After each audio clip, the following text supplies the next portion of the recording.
welcome back to Elster's Rifles and Reloading, part 3 of this PA10 rifle series. Well, I finally got my second upper back from PSA, and I thought I would play a little game here between this PSA and my Rock River ATH that I just actually purchased. If some of you have been following my channel, you know that I already own a Rock River ATH, which I actually ended up selling to a good friend of mine. He wanted it really bad, so I sold it to him.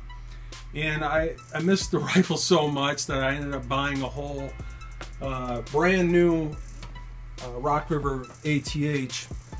And I've said this time and time again with Rock River, they always perform.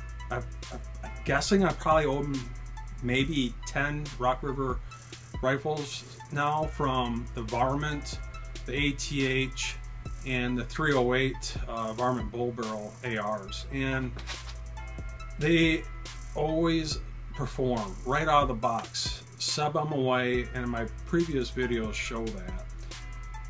And I figured, you know what, let's play a little game here between this PSA, where the first upper didn't perform at all, and put it against this brand new Rock River ATH that this scope actually used to be on. I transferred it over to the PA10.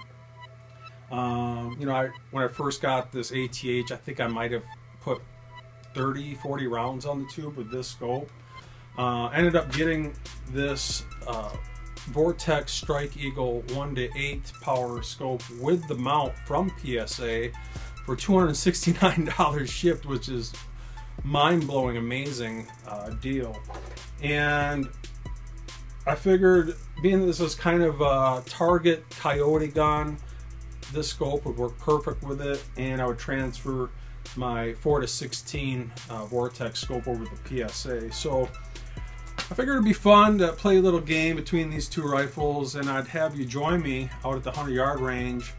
I bought a box of Federal Premium Gold Medal Sierra Match Kings 168 grain .308 ammunition in order to get this scope sighted in with the new upper that I got from PSA, and maybe run 2 to 3 shot groups at 100 yards against this Rock River that I just got in a 6x5, and see which one performs better. Both brand new guns. And I don't know, let's see what happens. See you at the 100-yard range.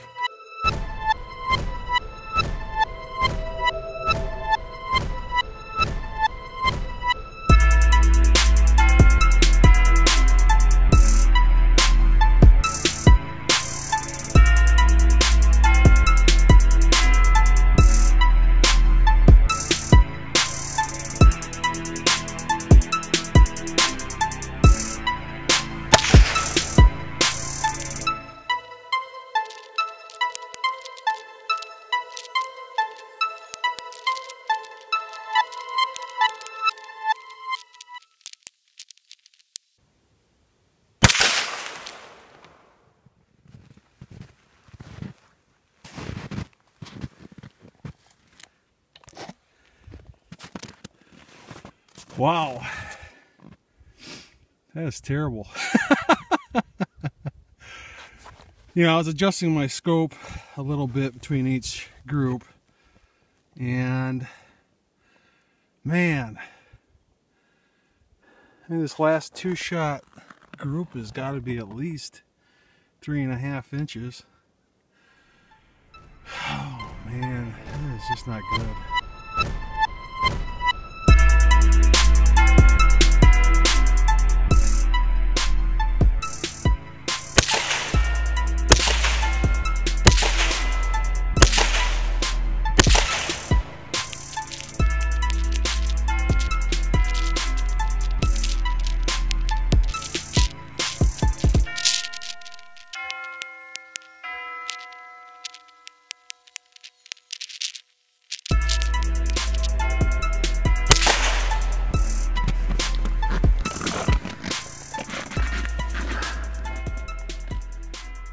Not too darn shabby for an $850 Rock River Arms ATH rifle.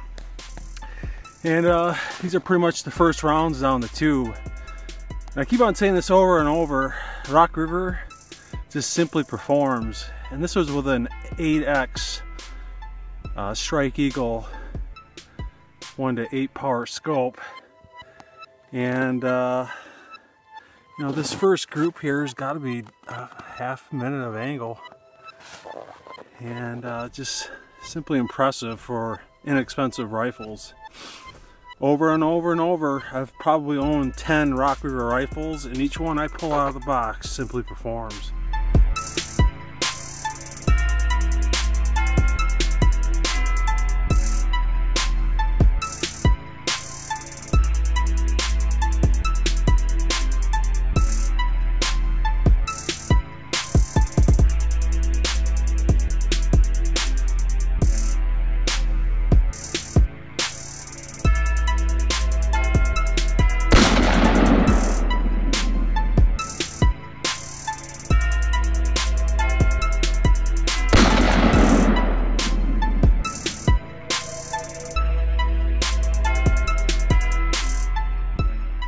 Well, you can't say I didn't give PSA a second chance. Not impressed one bit, especially for some decent factory ammunition with the Federal Premium 168 grain Sierra Match Kings. You know, even for a two-shot group at 100 yards pushing 3.5 inches, I gotta admit PSA not impressed one bit. And you know, I've always said you need to give a rifle a chance for barrel break-in, but I don't know how much I'm willing to give PSA a chance here. Barrel break-in can only do so much, and with load development, I don't know if I can squeeze these, what, I don't know, 1.5, 2 inch to 3.5 inch groups to where I really need them to be. And like I said in the previous videos, yeah, you got to be realistic. It's a $600 AR-308 rifle. But that's what I'm basing this project around, is a working man's price tag that your average Joe can afford.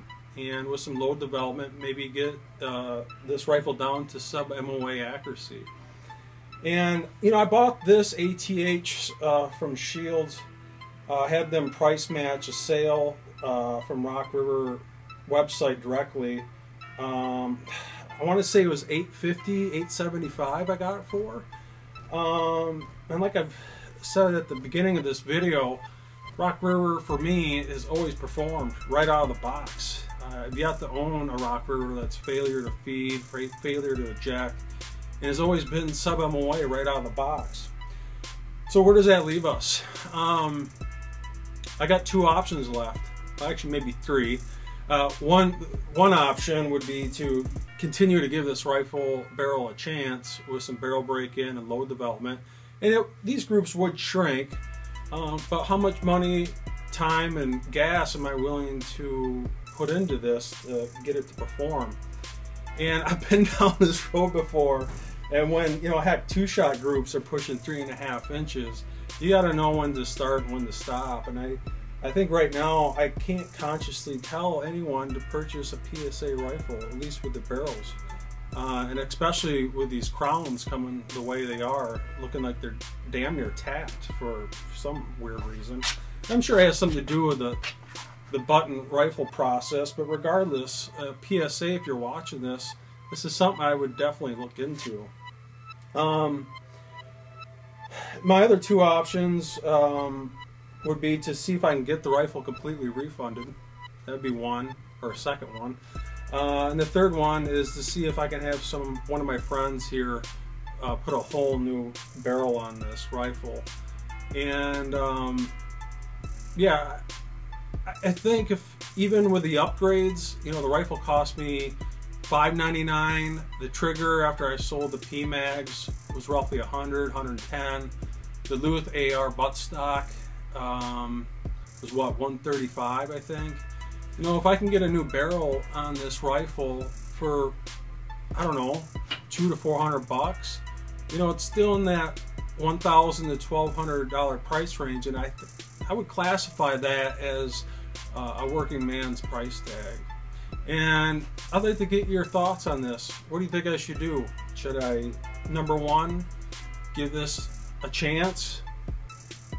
Number two, I see if I can just get it refunded completely, or number three, have someone rebarrel it. I guess for me personally right now, I'm kind of leaning towards the getting it rebarreled, I guess. I still think the upper and lower receiver and the handguard is solid, especially with my upgrades. I think a new barrel might do this PA10 a great amount of justice.